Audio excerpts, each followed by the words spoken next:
si el dólar va a bajar, no salgas corriendo a comprar dólares, porque si los tenés que vender, porque era capital de trabajo, ¿a qué llamamos capital de trabajo en una empresa? Pero también lo hacían hasta las pymes.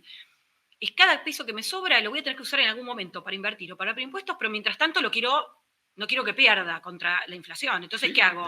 Íbamos al dólar. Era nuestro money market, era el dólar. Y lo que le está diciendo es, vendelo, no sirve, vas a perder. Y en definitiva, cuando uno mira lo que pasó en el 2024, tenía razón, pero la lectura para un argentino que repudió la moneda porque había inflación y creía que no iba a valer nada, le estás diciendo que desahorre. No le estás diciendo que desahorre. Ese no era ahorro. ¿A qué llamamos ahorro? A lo que uno sabe que por un largo tiempo no lo va a necesitar y que lo guarda para el futuro.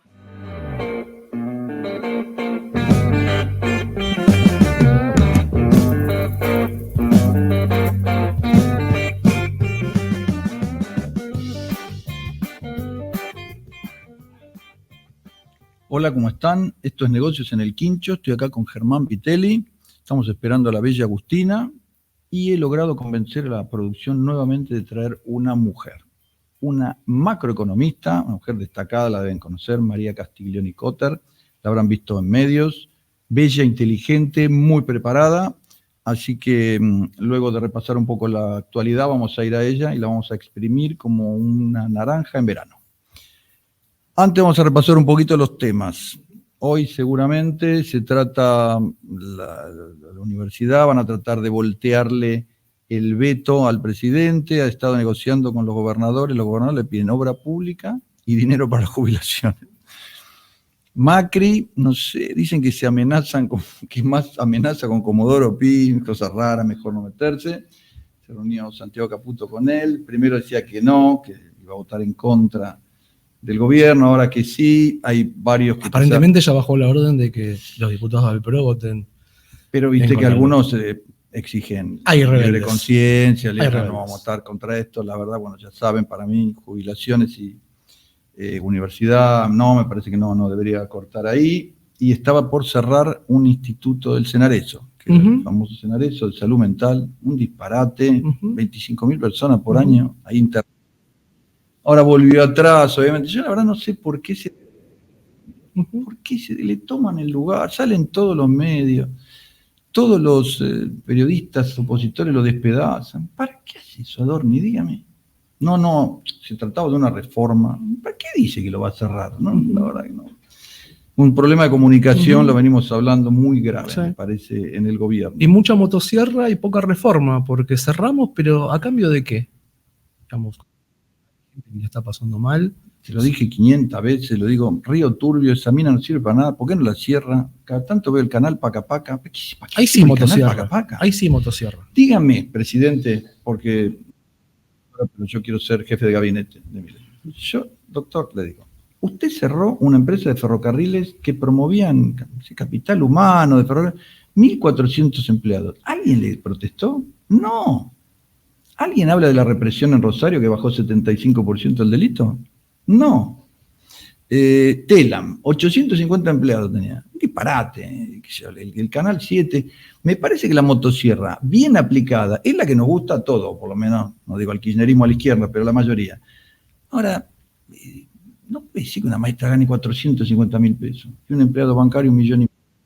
Y ese palazo, que es nefasto, entra a trabajar a un banco, 1,5 millones de pesos. ¿Para qué sirve un empleado bancario? Dígame, si está o no está. La maestra, 450.000 pesos.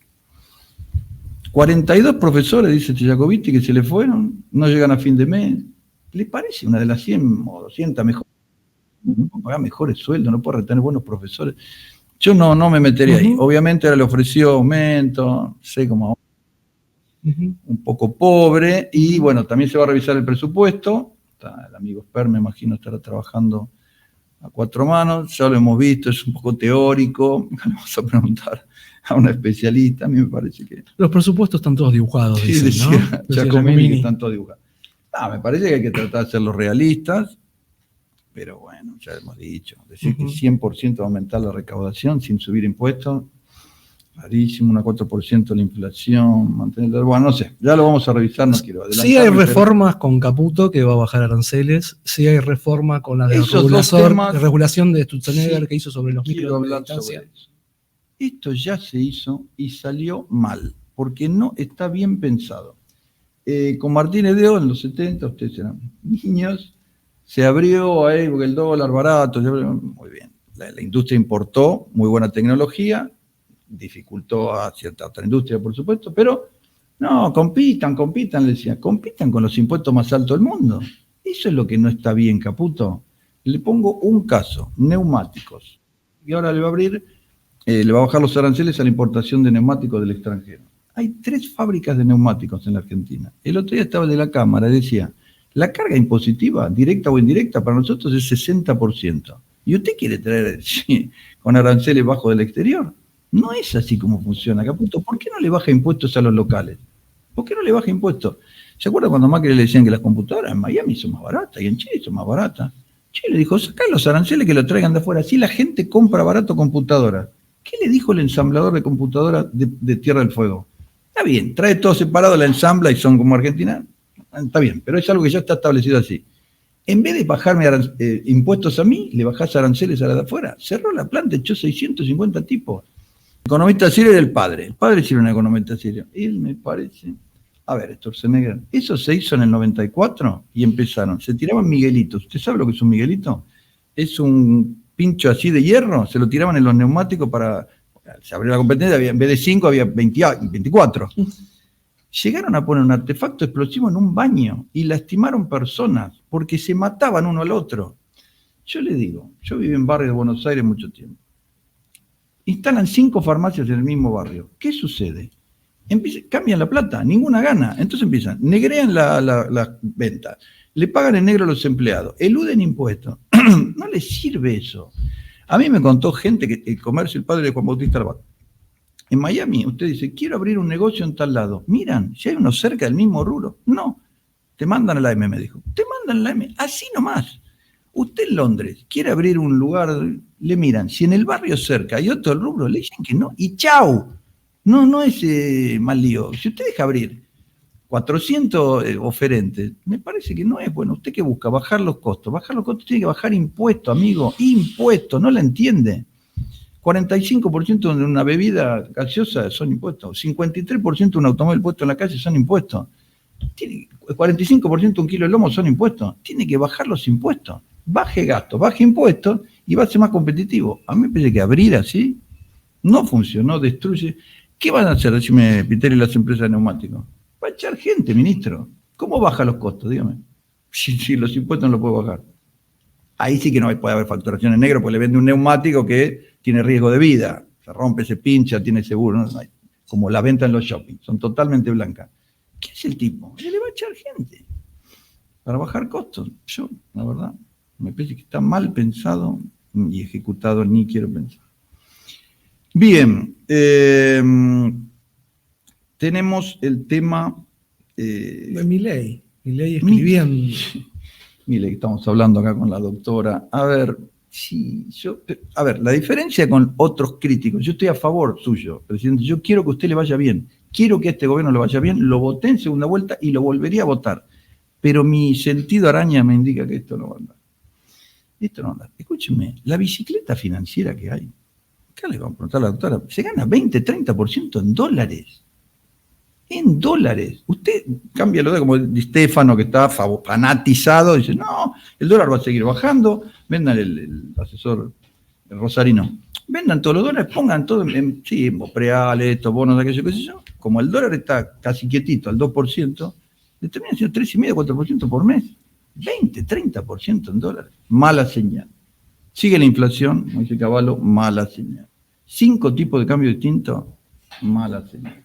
Dólar barato, el turismo para acá, nada, para afuera, explotado. Tour de compra por todos lados, explotado. Mala señal. Cavallo lo que indicó es que la inflación detuvo su descenso porque los salarios, los salarios comienzan a recuperarse y eso está presionando también, y que el ajuste fiscal empezó a flaquear también. Y ellos empezaron con los créditos, dale, que te dale, entonces le hizo un piso. Y además la inflación, ya sabemos, para clase media y alta es 5,6, no es 4 ni 4,2, son más para las clases populares. Yo no sé, Yo no la veo, pero por supuesto vamos a discutirlo. Me parece que nuestra invitada la ve, ¿eh? Me parece. No, pero Caliquio que me decía, obviamente, yo siempre le digo lo mismo, haber cortado gastos, excelente. Rosario, excelente. Sacar a todos los vagos piqueteros y cortarle, excelente. Y esos cosas de, acá está Agustín. Como esta empresa para promover el ferrocarril. Hola, linda, ¿cómo le va? Bienvenida. ¿Todo bien? Eso, ¿quién le va? Eso me parece bárbaro. Pero creo que está muy agresivo, muy violento, insulta a la prensa que lo ha promocionado siempre, no sé por qué la insulta tanto, esos actos de barricada. Bueno, si querés hablar de eso, la verdad, el discurso en la ONU, que ya me parece, ir a la ONU a criticarlo, no me parece bien. Pero repetir una escena de The West Wing. Insólito. Esa no se la perdonás. Yo me quedé helado cuando la vi. Claro. Le resumo, Santiago Caputo, el joven que él considera un genio, porque todos los que están a favor de él son genios, los que están en contra somos un desastre. Devoto de la serie de West Wing, le hizo un discurso copiado textual. Martin Sheen le dice, no, nosotros promovemos la democracia, entonces dice yo, ¿qué le parece ir a Estados Unidos a repetir para el público norteamericano una serie que la ve en televisión? Sí. Quizás para el mundo de hoy es espectacular lo que hizo. No me parece. Yo creo que queda como un bol. No puedo terminar la frase. Sí. No, yo lo que consulté diplomático, ella me dijo, usted también. No, ustedes hablan con gente muy inteligente, eso pasa. Pero terminamos votando con Corea del Norte, Cuba, Irán, Venezuela, todos los siniestros. Algo que habían prometido que íbamos a dejar de hacer. Digo, supuestamente lo que nos venían diciendo era eso, alinearse con Occidente, dejar de votar con esa gente. Digo, es como raro. Yo entiendo que ahora Argentina quedó alineada con esos países tal vez por otros motivos. Exacto. Pero terminó alineada igual, ¿no? Sí, digo, es raro. Queda mal eso. Son señales confusas. Otro tema que a mí me mata es el del feriado. Dígame, presidente, yo soñaba, para mí todo esto es tercer mundo total. Tenemos 23, creo, feriados nacionales por año. Un día fui a hacer un trámite a PAMI de mi mamá, día de semana total, un cartelito abajo. El feriado Día del Empleado de la Salud o algo así. Hace 2 lunes, todo cerrado los comercios, Día del Empleado de Comercio, el Día de la Maestra no hay clase. Esto es un disparate, discúlpeme. Medio aguinaldo a mitad de año, aguinaldo completo, ámbito financiero daba así, un aguinaldo y medio. Cuando usted va a Sudáfrica o a Japón, que me pasó personalmente, usted le quiere explicar que se pagan 13 sueldos y medio por 10 meses de trabajo. Ustedes no lo pueden creer. ¿Cómo? Dicen, ¿cómo? Ustedes son los que siempre terminan pidiéndole al FMI. Sí, le decía. Así me dijo el de Sudáfrica. Sí, le Esa digo, fue la es respuesta. verdad. Así me dijo el tipo. Ustedes. Sí, la verdad que. Escúcheme, un mes de vacaciones típico, 23 feriados, más todos los feriados ridículos sectoriales. El feriado del 12, presidente, ¿para qué lo adelanta el viernes? Porque le dice la Cámara de Turismo. Le va a pedir a las empresas que fabriquen menos porque no hay electricidad. Pretende una reactivación. Día feriado. Yo no sé, la verdad. Cuando yo era chico, usted ni había nacido. Se llamaba Día de la Raza. Sí. Después dijeron, ¡ay, qué violento! Descubrimiento de América. No, porque los de América hace 80.000 años que estaban. Tenían pirámides, claro, ¿cierto? El descubrimiento europeo de América. Claro, entonces, no. Encuentro de 2 culturas le llamaban. Después fue derivando, ¿cómo se llama? Día de la Diversidad Cultural. Respeto a la diversidad, pero me dé y saque estas cosas, borre todos estos feriados ridículos, no quiero usar palabras más, todos estos feriados ridículos, sáquelo, pero íbale lo de los feriados sectoriales durante años. Ahora los diarios, muchos se ven por internet, pero yo estaba en ámbito financiero, el día del canillita no se podía imprimir diarios. Le regalábamos remera, bicicleta, le decíamos, ¿por qué no deja venderlo en un estanco que la gente? Pero te lo agarraban como el Far West, con una soga y lo tiraban con la camioneta como si fuera un linchamiento. Claro, Estados Unidos mete una moneda y saca los diarios. No, acá, no, qué sé yo. ¿Usted cree que en Alemania existe esto? A mí me encanta esa sección. Entre paréntesis, ¿vos viste cómo se arregla cuando va a la Nación TV? Parece la esposa de Zeus en el Olimpo. Bueno, una diosa, sí. Bueno, hay una sección de La Nación que entrevista a argentinos que se fueron a vivir al exterior. A mí me encanta, la miro mucho. Se los resumo. Chico que fue a vivir en Japón. Dice, mi suegro empezó a trabajar a los 20 años. A los 37 se tomó su primera vacación, una semana y se sentía raro. Fui 2 veces a Japón, doy fe, trabaja. Quizás es un exceso. Sí, es un exceso. Sí. Y lo nuestro es un exceso. También. En 17 años, una semana se tomó presidente. Por Dios, y uno va a explicar acá que el aguinaldo, el medio aguinaldo, el día del empleado, por favor, no, pero ¿cómo van a haber inversiones acá? Explíqueme. En cuanto usted le dice 5 tipos de cambio, no, pero la exportación es por blend, no, mandar dinero al exterior, no se puede, pero el contado con liqui, los bonos, se van a Uruguay, amigos, se van a Chile, se van a Brasil.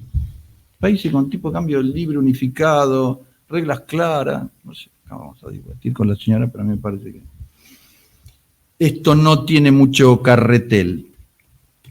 Quiero tocar un tema más del tercer mundo, porque para mí, yo soñaba que Milei nos iba a sacar del tercer mundo. De estas cuestiones tercermundistas, las manifestaciones que sí las sacó, se acuerda, 3 días en carpa, termos Stanley, veíamos una cosa ridícula. Claro, en 9 meses no nos va a sacar. Yo veía los tours de turistas, imagen que sacaban fotos, decía, asco, esa mugre. Bueno, eso nos libró. Pero vamos a hablar de jueces. ¿Vio como la Biblia que tiene el capítulo jueces? Usted que le encanta la Biblia, Milei.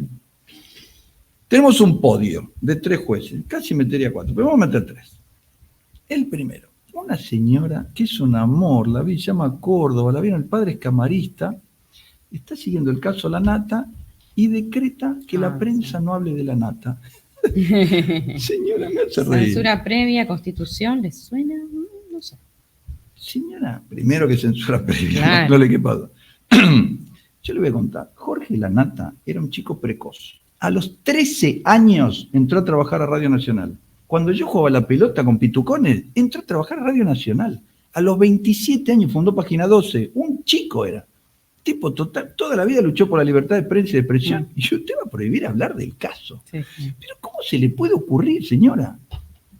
Su papá era abogado camarista. ¿Pero usted está segura que su vocación es la justicia? Yo, la verdad, me pareció de barrio total. Segundo caso. Un juez argentino pidió la detención de Maduro. Encima se llama Ramos, maldita sea. Doctor Ramos, yo le hago una pregunta. ¿Cuál es la consecuencia práctica de esa medida que usted tomó? ¿Usted cree que la Interpol va a detener a un presidente en actividad de un país? ¿Se lo va a traer esposado a su juzgado de barrio para que usted lo interrogue? ¿Pero usted realmente cree eso? ¿Delincuente? Seguro. ¿Las elecciones fueron fraudulentas? No me cabe duda. ¿Corrupto? Seguro. Hay 7.500 muertes irregulares por parámetros. Pero todo lo que usted quiera. Pero es el presidente en ejercicio de un país. ¿Cómo lo va a mandar a detener? Explíqueme. Espejito Rebotín, que hace otro juez ridículo de Venezuela. Lo mismo. Como 14 argentinos. Como 14 argentinos, senadores, diputados, camaristas federales. No sé. López Murphy, lo vi hablando. Dígame, ¿a dónde va esto? Explíqueme, en términos prácticos. ¿Cuántos países hay en el mundo? ¿197? ¿Cuántos jueces lo mandaron a detener? Usted solo. Eso para mí es el tercer mundo. Pero este tercer mundo total, déjelo que lo haga Francia, que lo haga Estados Unidos. No, ninguno lo hace. Lo hace usted.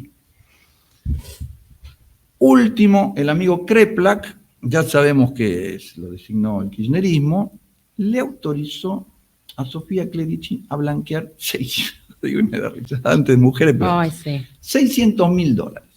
A ver, ella le dice, siempre se dice, me da risa, escort, acompañante, influencer, modelo, señores, prostituta, vamos a ser claritos. El último cliente, vamos a decir, que le vimos, era intendente de un partido de la provincia de Buenos Aires. ¿Cómo alquila un yate de lujo en el Mediterráneo? Todo eso está procesado por la justicia. ¿Por qué no espera que se termine eso, que vaya a juicio? Estaba con la, ¿cómo se llama la mujer? Dice que le pidió $20 millones para esa persona. ¿No ve que es todo turbio eso? Jessica Sirio. La Jessica Sirio, que le pidió 20 millones. También tendría que justificar tal vez algunos de sus fondos. Está bien, pero es todo turbio. Y todo dinero robado al Estado, porque es evidente. Es que me dice que un sueldo de... Primero vive en Puerto Madero, ¿ustedes se acuerdan? ¿Cómo vive en Puerto Madero? Está loco vivir en Loma de Zamora con la inseguridad que hay. Lo llaman al Partido Justicialista y le dijeron, pedazo de imbécil, vos no podés decir eso. Mudate ahí. Bueno, impresentable el señor. Jessica, sí, esto es una cosa ridícula. Claudio, en Argentina hay un montón de chicas que trabajaron de modelo y que si las beneficiamos para que entren en el blanqueo se puede dar vuelta a la ecuación. ¿Puedo ayudar a Milei? Hay muchas. A ver, yo no estoy en contra de la prostitución. Yo digo, ese es un caso penalizado, evidentemente, turbio. ¿Por qué le permite? Le dijeron que no, la dijo, no, sí, insisto. La verdad, podio nefasto de la justicia. Tocaría otro, ahora allanaron todo un montón de clínicas, es un poco más complicado, lo entiendo, donde se hacía vientre subrogado.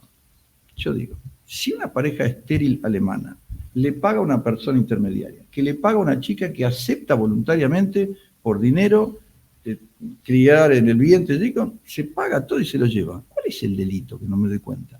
Es medio desagradable, puede ser inmoral, pero el delito, ¿cuál es el? Allanaron todo, rompieron. Bueno, ya les comenté, la doctora es profesora universitaria, la habrán visto en televisión, es mona, inteligente, macroeconomista, y le vamos a hacer una serie de preguntas tremendas. ¿Usted las vio? De todo, sí. Vamos con la primera. Cepo y sin reservas en el Banco Central. ¿Se puede crecer la economía en esas circunstancias? Bueno, primero, muy bueno estar acá, gracias por la invitación. No hace falta tanta ponderación. Mira, la pregunta, yo creo que cuando uno mira la experiencia argentina, aquí llamamos cepo, ¿no? Cepo son todo el conjunto, no es una sola cosa, le ponemos un título, pero es el conjunto de restricciones que hay para, sobre todo, pasar de pesos a dólares, ¿no? O sea, sobre todo cuando una empresa entra sus dólares, invierte en Argentina, si es extranjera, si quiere devolver o mandar sus utilidades o pagar intereses de deuda, bueno, hay un montón de trabas y restricciones que complican. Obviamente también otras restricciones es para el argentino común que quiere lo que se llama comprar dólares para guardar, para quedarse, resguardarse, que fue la herramienta o el refugio que encontraron los argentinos, porque la verdad que lo que hicieron los gobiernos en los últimos largos años, yo no sé, diría 80 años, ha sido destruir el valor de la moneda. Entonces, la gente canjeaba su moneda por dólares o por bienes o servicios, lo que fuera, ¿no? Huíamos de la moneda. Entonces, se pusieron estas trabas que obviamente frenan la salida, te ponen una traba, pero desincentivan por completo la entrada, ¿no? Entonces, hay obligación de liquidar a los exportadores y obviamente hay pocos incentivos a entrar, sobre todo cuando la brecha es grande, menos incentivo a entrar.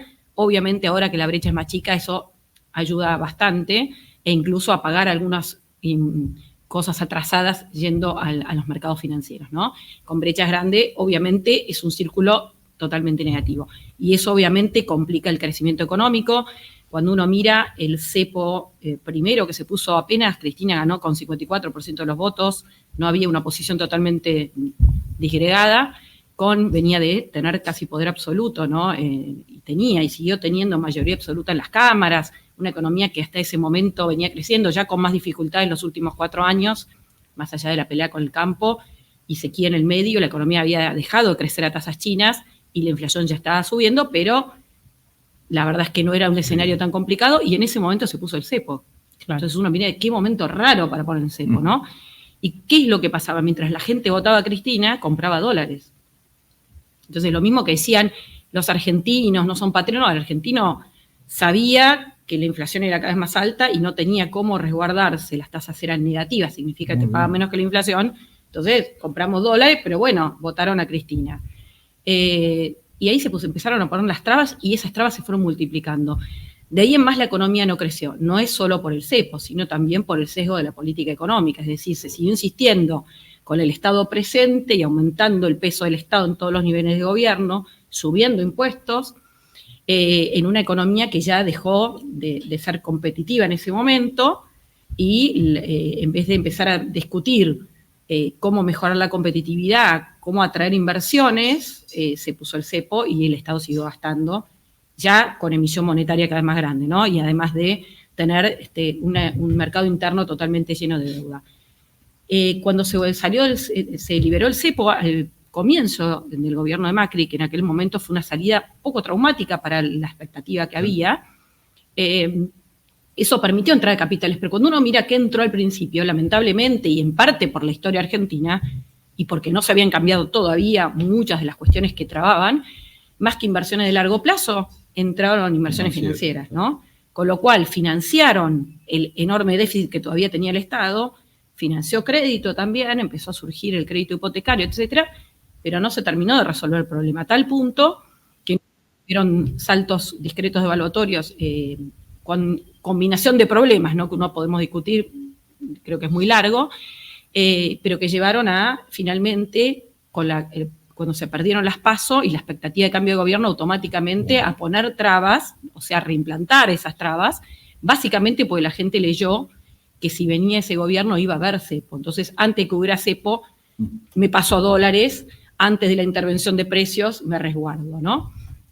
Entonces creo que plantados en eso y en una economía, yo creo que la mirada que tenemos que tener hoy es, digamos, de dónde veníamos o cuáles eran los riesgos, con una brecha del casi 200%, con reservas negativas de 11.400, pero no eran solo reservas negativas, eran cuánto más negativas podían ser con todos los pesos guardados que eran de deuda de importadores, que vos, Banco Central, le habías dicho, ok, podés importar, depositar los pesos, que te voy a dar los dólares, y nunca te los di. Digamos, no era solamente eso. Era más de 30.000 millones de dólares que se incrementó el stock de esa deuda. Obviamente no se pagaban ni utilidades ni dividendos, o sea, tenías acumulado una cantidad de stocks gigantes de dólares demandados, posiblemente demandados, que obviamente uno contrasta, con salga el cepo también van a entrar dólares. Pero ¿cuántos dólares van a entrar por inversiones ya? Y en la persona que va a invertir en un país y que espera poder repatriar sus utilidades o dice, yo pongo los dólares hoy, pero no me los voy a llevar mañana, pasado, me los voy a llevar en 4 años, 6 años. ¿Quién me garantiza que de vuelta no le va a pasar como le pasó a Macri? Entonces, en ese sentido, tomo a mi amigo de Pablo, que es muy amigo hace muchos años, que dice esto, ¿no? El cepo lo podés sacar y lo podés vender, y creo que hoy no es lo prioritario, si bien, obviamente, y que muchas inversiones, yo creo que tenemos, a diferencia de otros momentos, o el momento de Macri, tenemos algo que es el RIGI, que obviamente apunta a algunas inversiones de sectores estratégicos y de montos grandes, en donde se le garantiza no solo el acceso al mercado de cambios como si no tuvieran cepo, sino además estabilidad tributaria, ¿no? Que es algo que sería deseable para todos los sectores, ligado a lo que vos dijiste recién en tu introducción, ¿no? Menos impuestos, pero sobre todo estabilidad en qué impuestos voy a tener para poder planificar, que es algo que Argentina no puede hacer, ¿no? Entonces, perdón, para poder entenderte mejor, digamos, la idea sería aprovechar que tenemos cepo para hacer las reformas que hacen falta. Claro, a eso iba, exacto, sí. Yo creo lo siguiente, entonces digo, la pregunta es, ¿se podrá crecer sin cepo? Yo creo que te restringe el crecimiento. No creo que es imposible. Claro. ¿Por qué? Porque tenés el RIGI, que no tenías en otros momentos, y porque tenés un gobierno que está atacando los problemas que por muchísimos años no se atacaron.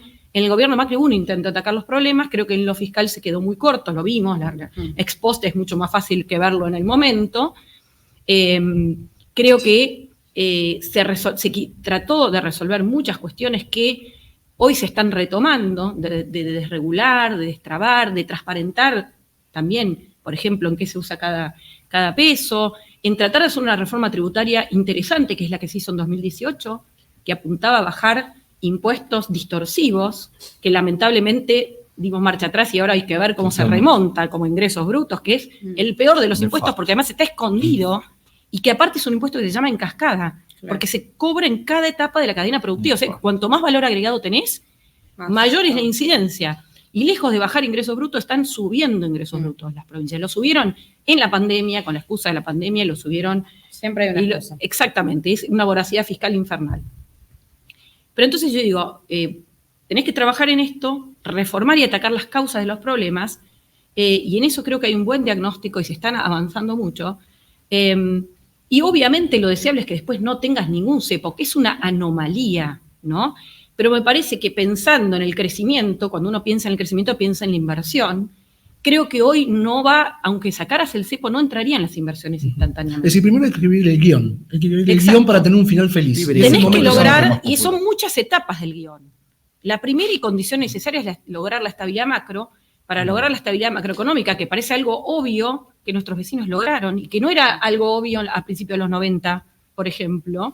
Teníamos la mayoría de la región con alta inflación, con crisis financieras recurrentes, digamos, con inestabilidad, y eso lo fueron construyendo y logrando nuestros vecinos, y Argentina fue el outsider junto con Venezuela, te diría, de los países grandes de América Latina, ¿no?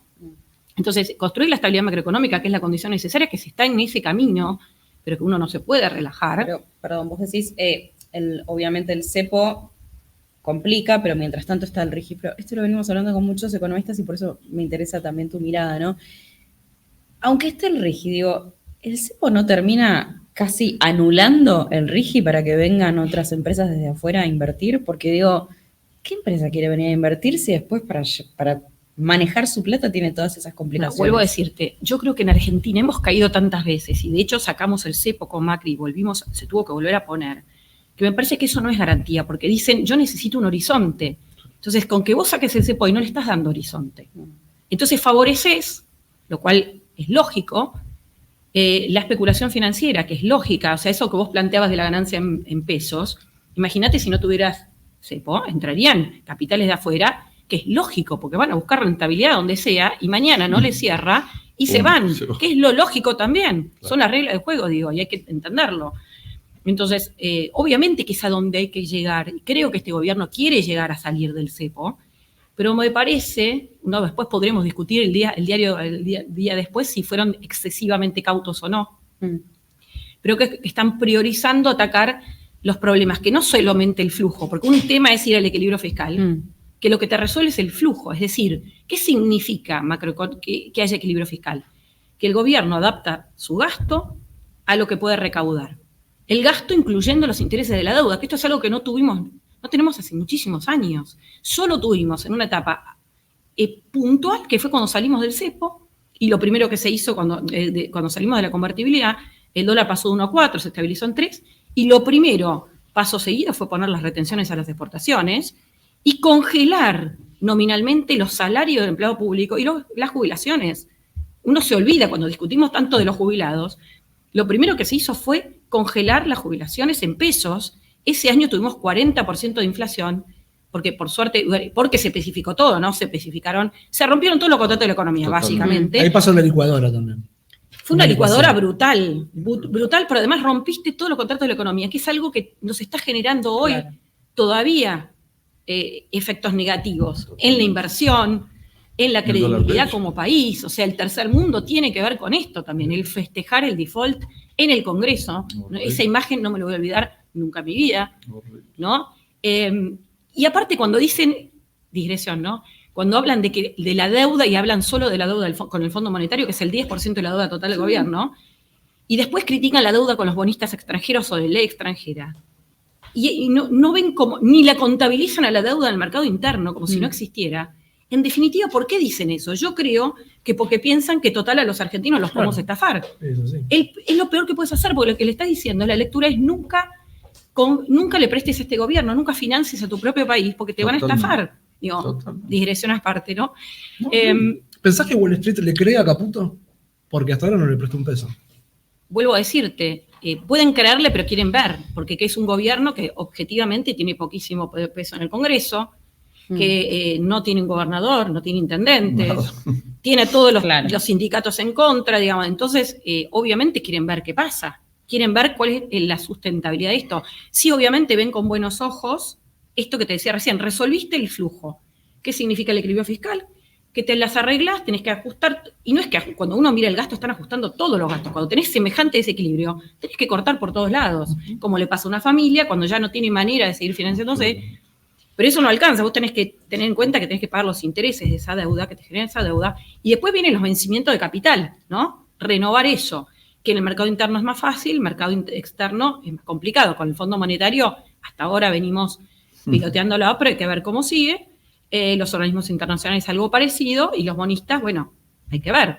Claro. Si uno mira objetivamente, un país que tiene equilibrio fiscal, y lo va a seguir teniendo si se mantienen las cosas, debería conseguir una lista de gente que quiera renovarle a Argentina la deuda. El problema es que nuestra historia nos complica, nos castiga, ¿no?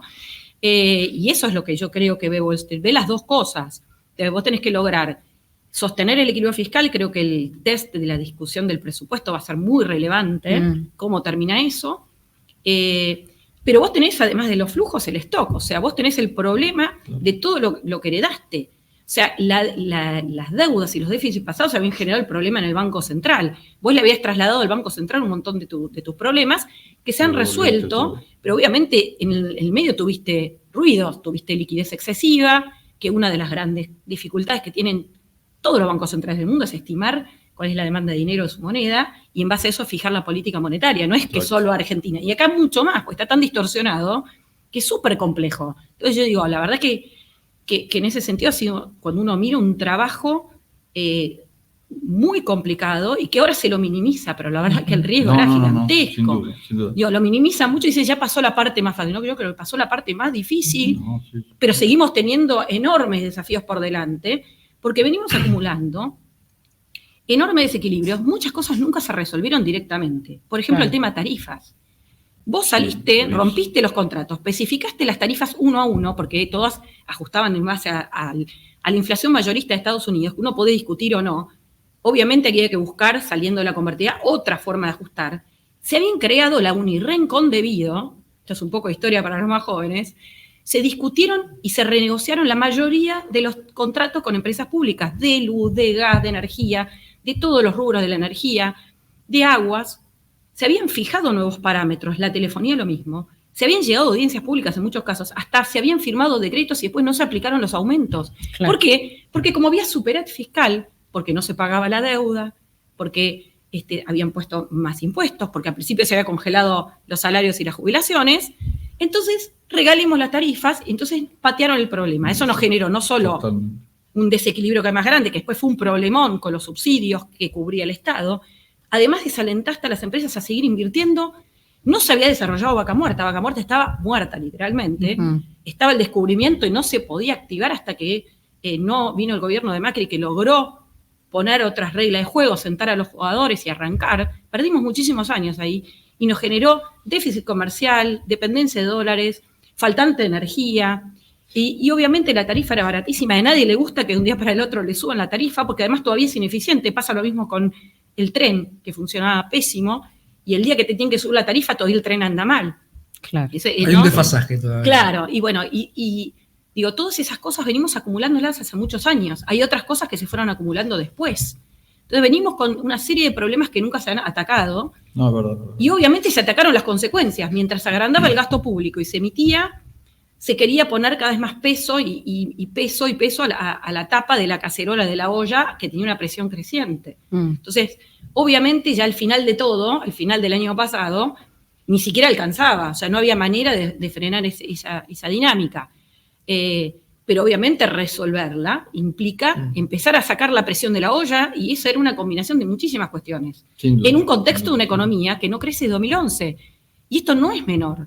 Cuando uno mira la estadística, el PBI no crece de 2011, no solo porque tuvo el cepo, sino porque te habías agotado toda esa dinámica de seguirle dando de manija a la demanda.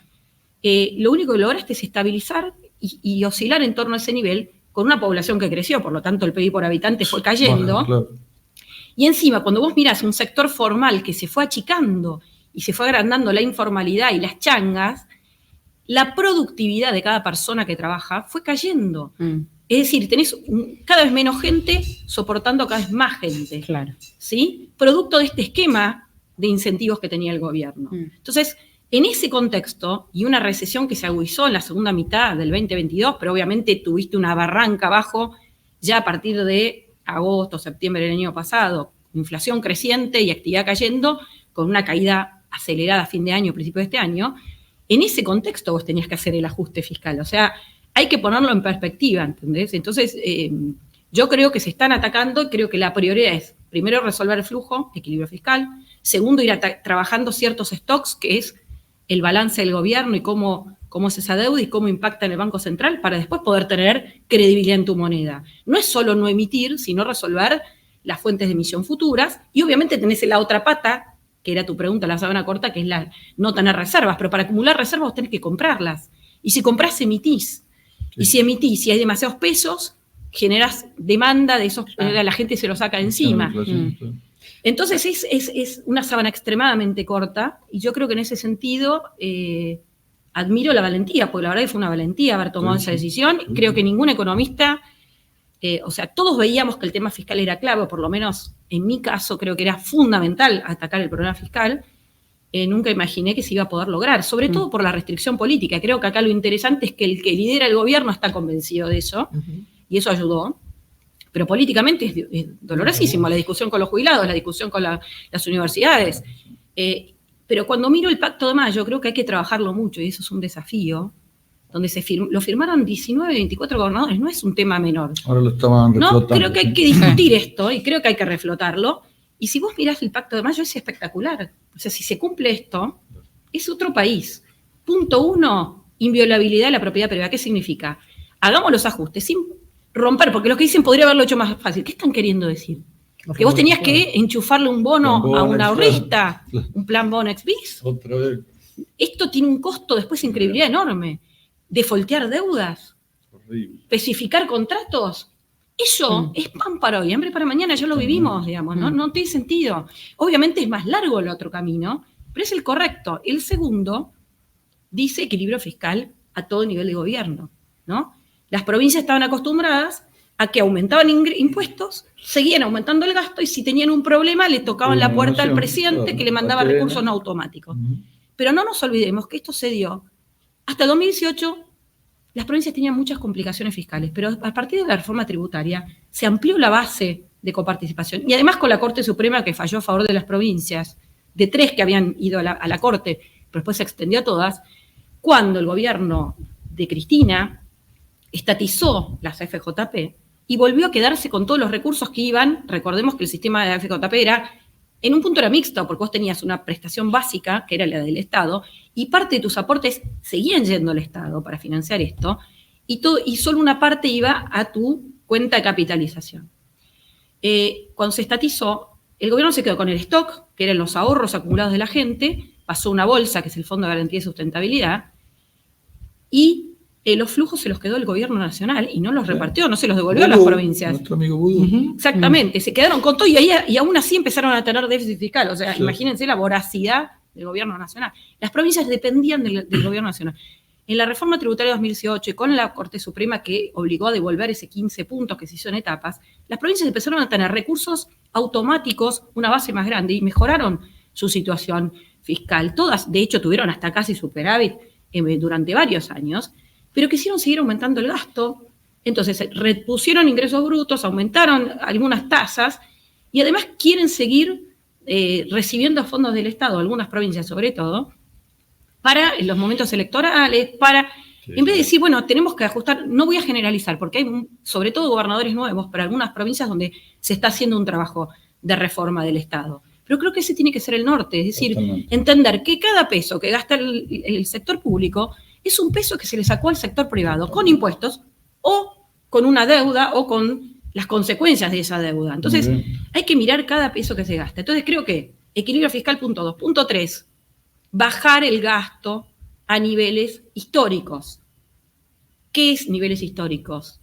Que el gasto consolidado esté en 25 puntos del PBI en algún momento, un cuarto de lo que generamos los argentinos. Estamos en 35 ahora, ¿no? Estamos en 35, pero el esfuerzo, casi te diría el 100% del esfuerzo de este año, o casi, fue el gobierno nacional. Fue la nación. Fue nación, no provincias. Y no las provincias ni los municipios. Ni los municipios. Exacto. Y habíamos llegado a más de 40 puntos del PBI, un delirio. Porque cuando vos mirás, ¿mejoró la educación? No. ¿Mejoró la salud? No. ¿Mejoró la infraestructura? No. ¿Mejoró la justicia? No. Entonces los argentinos lógicamente dicen basta. Es como que colapsó ese esquema y en la transición es lo más complejo, ¿no? Claro. Entonces creo que hay que poner una lupa en cada uno de los gastos, tanto en la educación como en 1,2 millones de pensiones por discapacidad. Un disparate. Entonces, obviamente, el real discapacitado cobra 2 pesos con 50. El docente que trabaja cobra 2 pesos con 50. ¿Cuántos hay que cobran y no trabajan? O que no aportaron y después cobran. Ni hablar las jubilaciones. El sistema jubilatorio es una gran bolsa gigantesca de problemas, ¿no? Entonces, si como sociedad, como sabemos que hay mucha informalidad, queremos que cada persona que cumple, no sé, 70 años o 75 años, discutamos la edad también, sí. Que cobre un porcentaje, como lo que fue, en su momento Macri puso la prestación universal de adulto mayor, es súper interesante eso, decía, bueno, cobrás el 80% de una jubilación mínima y tenés PAMI, pero podés seguir aportando si querés jubilarte con más ingresos.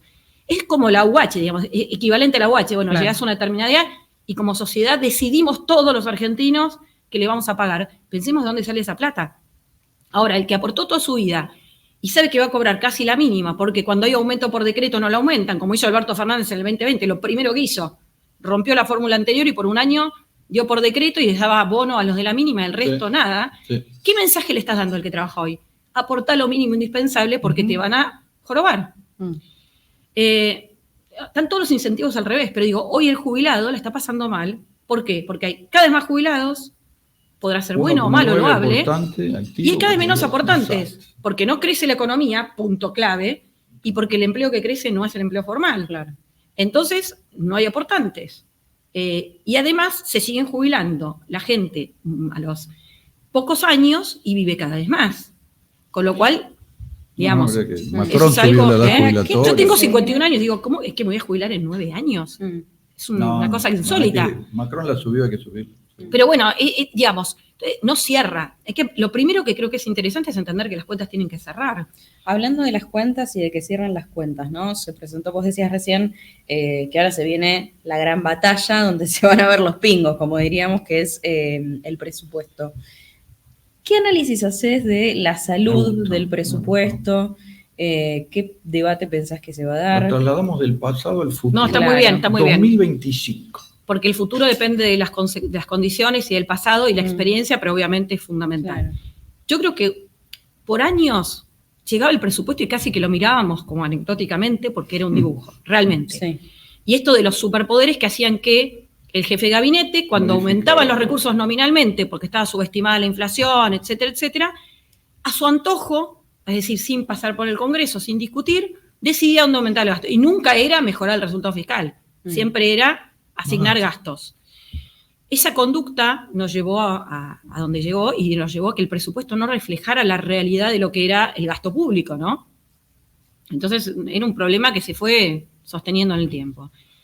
Yo creo que acá hay algo interesante que es los primeros artículos, que es esa regla fiscal. Yo creo que ese sí es un tema muy positivo y ojalá pase, que es si los recursos están por encima de lo presupuestado, entonces eso no va a ir a más gasto, va a ir a mejorar el resultado fiscal. Si es algo transitorio, si es visto como algo extraordinario por error de cálculo o por algo puntual que afectó los recursos, y va a ir a bajar deuda. Y si es algo que es visto como algo permanente, por ejemplo, pensamos que Argentina no iba a crecer y empieza a crecer y vemos que empieza a crecer de forma sostenida, boom de inversiones, lo que sea, bueno, entonces esos recursos, si van a ser permanentes, discutamos cómo bajar impuestos, ¿no? Que es lo que hablabas vos, es clave bajar los impuestos. Sí. Ahora, lo que me parece que hay que aprender es, si bajamos impuestos, más allá de la curva de Laffer, que te dice que obviamente hay mucha evasión, porque hay una carga tributaria tan alta que ya la gente recaudarse al final menos. En el momento que baja el impuesto, no es que automáticamente la gente viene corriendo, el que estaba fuera del sistema a pagar y mejorar la recaudación, no lo compensás. No. Lleva un tiempo. Lleva un tiempo, seguro. Con lo cual tenés que partir de tener margen fiscal para bajar impuestos y que eso lo pueda sostener en el tiempo, que eso es lo deseable. Entonces, creo que eso es súper interesante, esa fórmula que plantearon. Y si los recursos no alcanzan, sentémonos a discutir qué gastos se van a ajustar, porque lo que no puede haber hoy es déficit. Claro. ¿Quiere decir que no existe que Argentina algún día pueda tener déficit transitoriamente? No, todos los países tienen momentos de déficit. ¿Qué es lo que tienen? Tienen financiamiento barato porque son creíbles. Argentina tiene que recorrer un largo camino para llegar a ese momento. Yo creo que hoy lamentablemente no podemos y creo que es muy acertado esa mirada. Porque si no, los que repudian la deuda no miran que esa deuda se generó porque hubo déficit, digamos, ¿no? Entonces, o emisión o pedido para afuera. Claramente. Está claro. Pero entonces, creo que eso es súper interesante. Lo segundo es, creo que está bueno discutir los supuestos macroeconómicos. En términos de crecimiento, creo que no estamos muy lejos, la mayoría de los economistas, en términos de qué va a pasar en el que viene. 5%. Puede ser 4,5%, puede ser 5%. Hay un efecto estadístico rebote que te va a ayudar. Ya estamos empezando a ver a partir de julio, y no va a ser tan lineal, pero sí unos meses, una economía que tiende a crecer. Obviamente interanualmente, cuando comparas todavía estás abajo, y sobre todo en estos meses va a estar comparando con el momento máximo del plan Platita, que infló la demanda de la economía, que fue lo que nos explicó por qué la caída al principio fue tan pronunciada, ¿no? Es la contracara de eso. Esos famosos anabólicos. Bueno, claro, si te compraste una heladera porque querías sacarte los pesos encima con tasa subsidiada, hoy no me voy a comprar una heladera, aunque ahora esté en estos meses recuperando poder de compra. Claro. Entonces ahí ves las diferencias en las ventas de los distintos rubros, ¿no? tuvieron un año muy raro, porque para lo que era la economía era raro ese nivel de consumo. Claro. Esos volúmenes de importaciones también, cuando uno mira en términos de volumen, eran disparatados para la economía. La gente importaba cualquier cosa porque quería ir al dólar oficial, no porque necesitáramos importar. No, hay muchas distorsiones que todavía cuesta para proyectar cuáles van a ser su nivel. Pero digo, a nivel macro no estamos tan lejos. En términos de inflación creo que es un poco optimista. Nosotros en CIT estamos abajo del REM, igual en términos de dólar, de inflación. Parece, no es imposible, pero parece, digamos, ojalá ocurriera. No es imposible, vuelvo a decirte, pero es muy optimista. 100% aumento de la recaudación impositiva. No, ahí tenés, no en todos, de retenciones a las exportaciones, hay que mirarlo bien, porque lo que plantean, y tienen un punto, yo lo primero que vi fue eso, que pasa como suben 100% de la recaudación de retenciones con un tipo de cambio que no se mueve tanto, alícuotas que en teoría no van a cambiar y una cosecha que no va a ser tanto más grande que esta o apenas más grande que esta. Y tiene que ver con la distorsión que se generó este año en la recaudación de retenciones, que en realidad se anticiparon mucho a noviembre y diciembre por decisiones del gobierno anterior y al principio de pago de impuestos, liquidación de impuestos que se dieron a fines del 2023. Con lo cual, es cierto que si uno lo corrige, no es tan erróneo. Digo. Creo que obviamente eso se va a discutir con una lupa y creo que es sano que se discuta, pero sí me parece sano el punto de partida, o sea, que haya un consenso de que el gasto va a ir aumentando en promedio. Yo creo que no va a volver a haber una caída del gasto del gobierno nacional como porcentaje del PBI. Lo que va a hacer es mantenerse y lo que hay que discutir es cómo se reasigna, o sea, el gasto. ¿En qué vamos a gastar más? ¿En qué vamos a gastar menos? Algo van a caer los subsidios económicos, que quiere decir que hay todavía un camino que se lo planteó el ministro de Economía el 13 de diciembre del año pasado cuando asumió. Vamos a hacer una fuerte ajuste de tarifas relativa, porque venía muy atrasados este año, pero no va a ser todo.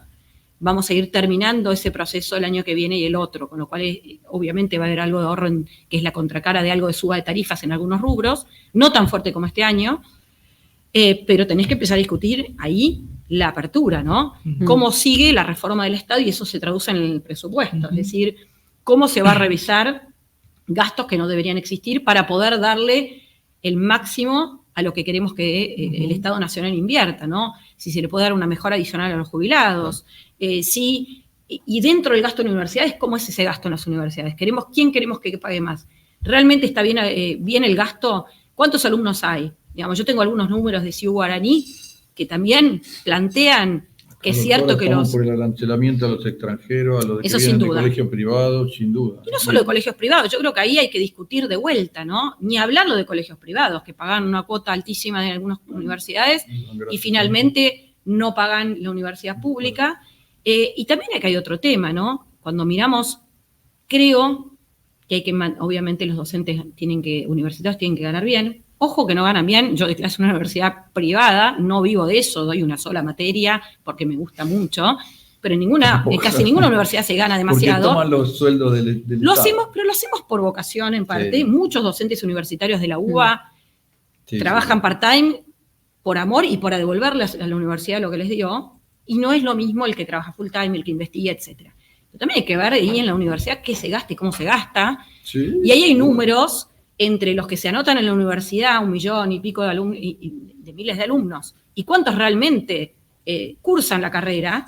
Totalmente. Y cuántos dicen, bueno, me anoto y hago una materia cada tanto, pero en verdad no están, entonces tampoco es que los... política. Entonces digo, no todas las universidades son iguales, ¿no? Hay una discusión que creo que hay que mirarla de otra manera, así como la universidad, cada gasto que hay que mirar con una lupa. O sea, ¿cómo hacemos eficiente el gasto público para que podamos hacer más con menos?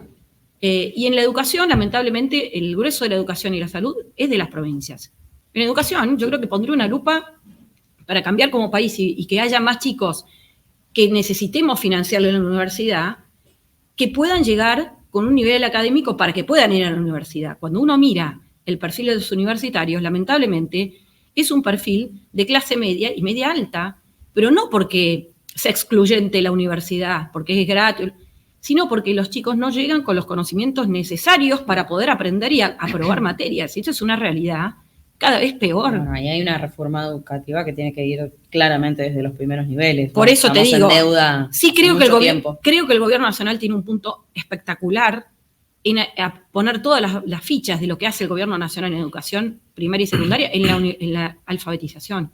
Eso me parece que es muy bueno, que las provincias, trabajando con las provincias, el Plan Nacional de Alfabetización, en reconocer que a los chicos no los podemos seguir pasando y que no comprendan textos y no sepan hacer cuentas, y que tengan los conocimientos, porque les están estafando, le están dando un título que no sirve para nada, porque los chicos no están capacitados para un montón de cosas. Entonces creo que vamos a volver a las bases, invertir en primera infancia, en educación primaria y secundaria. Eso, los recursos están, el tema es cómo generar y que los recursos vayan eficientemente, se evalúe a los chicos, se evalúen a los docentes, se capacite, y que los cursos de capacitación docente sean para aplicar a la realidad y no que te digan, me anoté en un curso de cocina de 5 horas para cobrar más por antigüedad y porque hice X curso. Está todo desvirtuado, ¿no? Lo mismo en la carrera de empleado público. Yo digo, ¿a qué voy con esto? Bajar el gasto público a 25 puntos de PBI, pero que cada peso que se gaste, hay que entender que requiere el esfuerzo de alguien. Y si queremos ser competitivos y tenemos que bajar los impuestos, tenemos que bajar el gasto, pero que ese gasto vaya eficientemente donde tiene que ir. Te doy un ejemplo puntual. En el gobierno de Macri, en la área de obra pública, que ahora el gobierno tiene otra mirada de la obra pública, pero digo, en la obra pública, cuando uno mira el gasto público en el presupuesto como porcentaje del PIB, bajó en la época de Macri respecto al gobierno anterior, pero la cantidad de asfalto consumido, de hormigón y de obras concretas que se hicieron, se duplicó o triplicó en algunos casos. Entonces, medir el gasto, no siempre es bueno medirlo en términos de gasto en el presupuesto, porque hay que desglosar ese presupuesto y ver en qué se gasta. Creo que ese trabajo es el que hay que hacer, que es poco, no es cool, no es fácil de mirar, porque es un trabajo de hormiga. Y creo que ahí, en tu crítica a Sturzenegger, creo que hay un rol ahí en lo que es la desregulación, que es fundamental, más allá de, yo no soy experta en transporte de media y larga distancia, pero sí en entender que hay un montón de normas y de cosas que el Estado fue incorporando y multiplicando, que lo único que hacen es generar oficinas del Estado para controlar, y del otro lado, algo que lo que hace es generarle costos al sector privado y nada más que eso. Y a favor del gobierno en términos de la competitividad es, en los costos de las empresas, lo que bajó no tener más las IRAs, no tener que golpear más al Banco Central la puerta, en costo financiero, en costo de incertidumbre, en costo de personas dedicadas a esto. Y en transparencia, doctor. Ni hablar, siempre ni hablar, sospechado de... ni hablar de eso, pero además en el tiempo que tenés de gente en las empresas dedicada a pedir y golpear la ventanilla del Estado. Y el otro costo importante es el costo financiero, el poder tener financiamiento de capital de trabajo a tasas bajas y financiamiento más relevante a tasas bajas, es algo que cambia la ecuación de las empresas. Lo que pasa es que es un proceso que todavía está costando, digamos, como sincerar de alguna manera, ¿no? Hablando de procesos, hay algo que se habló poco en esta mesa todavía, que es de la inflación. Sí. Vos pensás que, por todo lo que estás contando, tendríamos que estar en una playa festejando todo lo que se ha hecho, pero estamos llorando por una inflación de un 4%. ¿Qué hacemos? ¿Festejamos o lloramos por una inflación de un 4%? A ver, yo creo que este 4% es, por un lado, muy bueno, porque se está dando en un contexto de suba de tarifas, o sea, siguen habiendo subas de tarifas, cambio de lo que se llama corrección de precios relativos, o sea, si uno mira después de lo que fue la discusión con las prepagas, mes a mes, está habiendo una corrección que cuando uno mira en una mirada más larga, estaban atrasadas las prepagas. Lo que pasa es que lo que está muy atrasado y más atrasado de todo son los ingresos de los argentinos, pero de vuelta, cuando uno mira la macro es una conclusión obvia. Si la economía, el PIB per cápita, cayó 15%, los salarios no pueden estar bien, lamentablemente. Es que lo que sienten nuestros bolsillos ahora, otra vez, o por lo menos lo que siente en mi bolsillo, para no sumar a todo el resto del mundo, es que la prepaga ahora, que pueden volver a aumentar, volvió a aumentar, pero tengo muchos menos servicios, porque la prepaga me presta menos servicios. Te pasa como con todo. ¿Y el salario? Exacto. Te pasa como con todo. Vos le complicaste la ecuación a la empresa empezó a estar mal, le paga mal a los médicos se van de la prepaga, empeora las prestaciones y sigue ahorcada. Y vos le tenés que corregir sus ingresos, pero el médico no vuelve todavía a la prepaga. O sea, que tenés que empezar a remontar el barrilete y estás en el peor de los mundos. Vos tenés que pagar malos servicios más caro, y lo que empieza a corregir último son los salarios. ¿no? Y no todos los sectores están igual. ¿Vos eso lo ves para el 2025, una recuperación? Yo veo que hay un proceso que está arrancando de recuperación de los salarios, pero que los niveles siguen siendo bajísimos, por eso a la gente todavía no le alcanza, ¿no? Y en la medida en que la economía empiece a rebotar, esto va a pasar. Entonces, la excusa de te subo los precios porque suben los sueldos, yo no la compro. ¿Por qué? Porque los precios subieron mucho antes que los sueldos. Los márgenes aumentaron preventivamente porque hay incertidumbre. Entonces, lo que hay que sincerar son los márgenes. En un mundo con menos riesgo y con tasas bajas, los márgenes son más chicos. Claro. Yo no puedo cargar la chancha a los 20 y la máquina de hacer chorizo. Entiendo a las empresas porque obviamente han vivido años de enorme cambio de incertidumbre y dicen, yo exijo la rentabilidad por el equivalente al riesgo que tengo, ¿no? Claro. Ahora, el riesgo bajó, pero bueno, yo todavía quiero ver. Todos dicen quiero ver. Entonces exijo y me cuesta bajar los márgenes. Muchos hicieron los cálculos con un dólar más alto, e incluso el que compró e importó primero, les ganó a todos, vendió a dólares altísimos, sobre todo en algunos segmentos muy concentrados, te diría textiles, por ejemplo, que conozco bastante el rubro. Los pocos importadores se sentaron y dijeron, ¿sabes qué? No tengo. ¿Lo querés?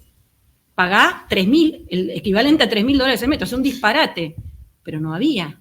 Y lo trasladaron a la cadena. Entonces el distribuidor que lo compró eso dice, ¿qué piensa? Y, viste, yo quiero liquidarlo a esto y después de vuelta, si consigo más barato, te lo bajo. Y está pasando en algunos rubros que están empezando a bajarse algunos precios y en otros esperan porque dicen, bueno, pará, todavía no sé si van a devaluar en algún momento, cuando salgan del cepo, ¿qué hacen? Lo aguanto. Entonces no subieron los precios, pero no bajan del todo. Entonces, claro, para el salario que tenemos en la economía, las cosas son muy caras. Claro. Estamos empobrecidos. Es un proceso que lleva su tiempo, de vuelta, lleva su tiempo. Y más con la historia argentina, ¿no? Que todo el mundo dice, ok, esto funcionó hasta ahora, pero quiero ver, ¿viste? Claro, como vos decías, quiero ver. Y bueno, estamos en ese proceso. Yo creo que si la cosa empieza a andar, sí, los salarios van a ir sosteniendo esa mejoría de la mano de una economía que crece. Pero también tenemos que ir a un esquema donde, de vuelta, las tasas puedan ser, el costo del crédito pueda ser más fluido, más bajo. Y creo que hay una noticia distinta de la que hubo, por ejemplo, en la época de Macri, que ¿cuál es? El gobierno no es una aspiradora del poco ahorro interno. Libera y, es más, obliga a los bancos a buscar clientes. No sé el caso de ustedes, pero en mi pequeña pyme me llega todo el tiempo oferta de crédito, capital de trabajo baratísimo, porque tienen que salir a prestar, porque ya no tienen la colocación en el Banco Central, que era lo más fácil, gano sin hacer nada. Que, ojo, no es culpa de los bancos, era el esquema que planteaba el gobierno. Claro. Hoy hay que cambiar. Entonces creo que las consecuencias positivas del equilibrio fiscal son muchísimas. No es solo no emitir más, es liberar el poco ahorro que hay a que se vuelque al sistema financiero. Y el blanqueo, vamos a ver, quiero ver, cuando termine este mes, qué pasa, cuántos dólares quedan. Retirando como loco. Eso te quería preguntar, ¿están retirándolo? O sea, gente que blanqueó y ahora se la vuelve a llevar. ¿Por qué lo sacan? Por la historia, la incertidumbre. Yo la verdad no veo ningún riesgo. Lo he hablado con personas que hoy no veo absolutamente ningún riesgo. Y lo bueno es el día que tenés miedo lo sacás. ¿Para qué te vas a apurar? Tratá de ver. Hoy están habiendo fondos con una inversión en dólares, inversiones de poco riesgo para el que tiene miedo al riesgo, claro, interesantes en dólares, te quedás en el circuito en dólares y le sacás una rentabilidad, porque en este contexto, o sea, todos los planes, no solo en Argentina, todos los planes de estabilización exitosos revalúan o recuperan el valor de la moneda. Con lo cual, quedarte en dólares, vas perdiendo como en la guerra. Entonces, en ese sentido tiene razón. Entonces digo, depende para qué lo quieras, depende cuán averso a riesgo seas. ¿Dónde ves la inversión con esas dólares? Bueno, qué sé yo. Inmobiliario. Tenés muchos proyectos inmobiliarios. Incluso si querés comprarte algo propio, en parte con esto, en parte con crédito, es interesante. Tenés, como te decía, algunos fondos que surgieron ahora de bajo riesgo en dólares. Si no querés comprar un bono, el BOP real, por ejemplo, es bastante bajo riesgo, es estable, no es un bono tan volátil. Todavía algunos bonos están realmente... Doctora, yo no puedo creer acá, Felipe me está haciendo... Ya se pasó la hora, no puede ser. Sí, pero podemos hacer entrar a Harry Potter. Estuvo impresionante el tiempo, que a mí me pareció volando. Sí, Peter, igualmente en general está favorable, pero... que usted fuera la ministra de Economía, Obras y Servicios Públicos, Deuda Externa, Interna, Comercio Exterior, ¿qué medidas tomaría? Lo primero que quiero decir es, hay que estar ahí. Había que asumir en una Argentina que estaba en una dinámica explosiva, ¿no? Fiscal, monetaria, en términos de expectativa de inflación, que eso hay que decirlo, ¿no? Si bien la inflación está en 4 y estaría bueno que baje, a nosotros en CIT nos dio 3,5 para septiembre, creemos que octubre va a estar abajo de 3, todavía es muy alta, obviamente. Tuvo 25 en diciembre. Todavía es muy alta, de vuelta, es alta, pero sin el programa de ley de góndolas, y todavía con corrección de precios relativos, o sea, cuando uno separa servicios y bienes, tenés los bienes mucho más abajo. Obviamente uno desearía que sea más baja todavía, ¿no? Más rápido. Yo creo que la verdad había que asumir en ese momento, ¿no? Como dije antes, animarse al equilibrio fiscal, que creo que es lo más saludable para la economía, y no romper contratos y resolverlo, ¿no? Era una bomba, la verdad, era una bomba, había que desactivar, viste, como esas películas, tenés que ver qué cable cortás. Yo creo que en ese sentido me saco el sombrero. Yo te diría, realmente, más allá de que uno pueda discutir errores, siempre hay errores, y además la economía es una ciencia en la cual usamos la estadística, la econometría, que usamos la restricción presupuestaria y está basado en números, pero que es una ciencia social, o sea que depende de la reacción de los demás, no es una cosa que uno pueda prever. Del clima, de la tasa de interés americana, de un montón de millones de cosas. El mundo no para nada fue nada favorable este año. No. Bajar el precio de las hojas, se fortaleció el dólar. Sí. La cuestión política en Brasil está llevando a que el real brasileño, nuestro principal mercado, sobre todo exportaciones industriales, haya perdido enorme valor, y eso nos pone, obviamente, China, medio para abajo. Nos complica mucho en términos de lo que es la competitividad desde el punto de vista cambiario, ¿no? Que es una de las patas de la competitividad, la cual siempre queremos mirar. Sí. Yo creo que sí, lo que pasa es que acá no es solo el ministro de Economía, es la desregulación. Yo creo que hay una pata fundamental que es avanzar en la desregulación para poder justamente bajar costos y avanzar en la motosierra, en el buen sentido de la palabra, en lo que es la reforma del Estado. Dejar en el Estado lo que realmente queremos que haga el Estado y liberar gasto para que lo que se haga bien pago y eficiente, y podamos bajar impuestos lo más rápido posible. Tengo una consulta. Tenemos una máquina de generar dólares que es el campo. ¿Te pensás que con este dólar podemos recaudar más o no? Bueno, la sequía es un tema, hay que ver qué pasa ahí. ¿Tipo de cambio? Anuncian que va a estar complicado. Está complicado, pero la realidad es que al final el campo siempre liquida, lo cual no es bueno, ¿no? Porque el campo es un sector que es el que está aportando todos los años. Pero yo creo que ahí vuelvo a decirte, creo que lo primero que debería bajarse, si se puede bajar impuestos, son las retenciones. Creo que es prioritario, lo dijo el ministro también, dijo el puesto al cheque y las retenciones. Yo creo que las retenciones es clave, pero también entiendo que no se puede dilapidar el equilibrio fiscal, ¿no? No se puede, claro. Lamentablemente no se puede, y en ese sentido creo que lo apoyo, así que... ¿Ves un 2025 más auspicioso? Vuelvo a decirte, creo que las prioridades están bien puestas, o sea que en ese sentido seguiría ese camino, pero sí pondría el acelerador en esto, ¿no? En ver cómo avanzar en la reforma para justamente poder liberar y bajar algún impuesto. Y acá hay otro desafío que no es del ministro de Economía, pero que lo tiene que plantear y poner sobre la mesa, que es cómo hablar y convencer a las provincias para que empiecen a bajar impuestos distorsivos, porque el tema de ingresos brutos es tremendo, provincias y lapidario. Y los municipios, porque que hay una batalla ahora interesante que está llevando a cabo el gobierno nacional, que está metido el Ministerio de Economía, que me parece espectacular, que es poner sobre la mesa que no se pueden cobrar, metidos en otras cosas, los tributos provinciales y municipales. Por eso te digo, acá no es solo el Ministerio de Economía, creo que hay una cosa englogadora, ¿no? En ese sentido. Entonces creo que sí, acelerarían todo esto que se está haciendo. Y me parece que la meta de liberar el cepo, el camino que eligió el gobierno es ir levantando trabas sueltas, no salir de un día para el otro, que tiene sus riesgos, pero también hay un riesgo en acomodar, como plantean algunos colegas míos, que tienen un punto, que dicen, bueno, haría un service. Cuando dicen haría un service, no están diciendo haría un salto absoluto en el tipo de cambio oficial, que eso es en definitiva lo que están queriendo decir, para desahogar. El problema que tiene eso hoy en Argentina todavía es que esto te va a generar inflación. Porque es lo que miramos, ¿por qué miramos el dólar argentino? ¿Porque estamos locos? No. ¿Por qué el peluquero mira el tipo de cambio? Porque no tenemos moneda, durante muchos años no tuvimos moneda. Entonces digo, es una discusión que hemos tenido en muchas otras oportunidades y lamentablemente los costos son muy grandes, creo yo. Y ojalá hubiera una situación de decir, bueno, querría un tipo de cambio más alto a estos precios. Sería fantástico. No lo podemos. Entonces creo que en ese sentido aceleraría esto. Creo que aceleraría eso y pondría sobre la mesa las discusiones. La discusión del gasto también, ¿no? Abramos el gasto, ¿en qué se gasta? Llevar esa discusión a cada uno de los gastos que se hacen, creo que es interesante y sí creo que abriría ese debate con las provincias, con los distintos niveles de gobierno, con el Congreso.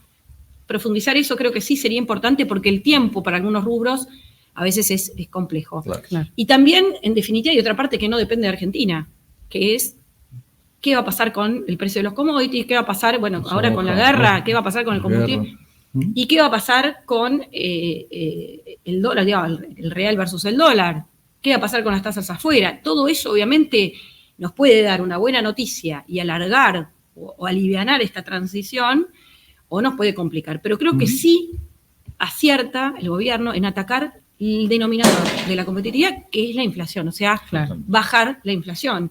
Creo que no hay, lamentablemente, otro camino. Ojalá lo hubiera, y el gran problema que tenemos, o que tiene el gobierno en sus espaldas, pero que tenemos los argentinos, es que se está asumiendo, o cuando asumió, el nivel de pobreza era altísimo ya, el nivel de cantidad de gente que estaba, que no alcanzaba. Entonces vuelvo a decir, no compro, y ahí sí estoy en una mitad de los economistas, no compro esa teoría de que necesariamente si suben los salarios tiene que haber inflación, porque los salarios son los que están más atrasados en todos los precios de la economía. Claro. Entonces, hoy lo que las empresas, si apuestan a largo plazo, tienen que hacer, y no todas están igual, obviamente, y no está bueno generalizar, es entender que primero vinieron los precios, aumentaron los márgenes, y que hoy hay que asumir o apostar a que hay menos riesgo, a que hay menos y bajar el margen, y poder aguantar mejores salarios, digo. ¿Para qué?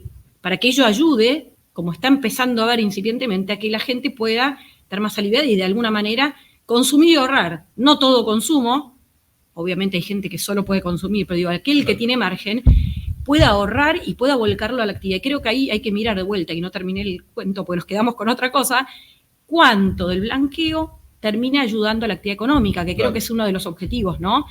¿Cuántos doy? Cuando creo que hubo ahí una mala interpretación, alguna maliciosa y otra genuina, cuando el gobierno dijo, quiero que la gente venda sus dólares para pagar. ¿Pero por qué dijo eso?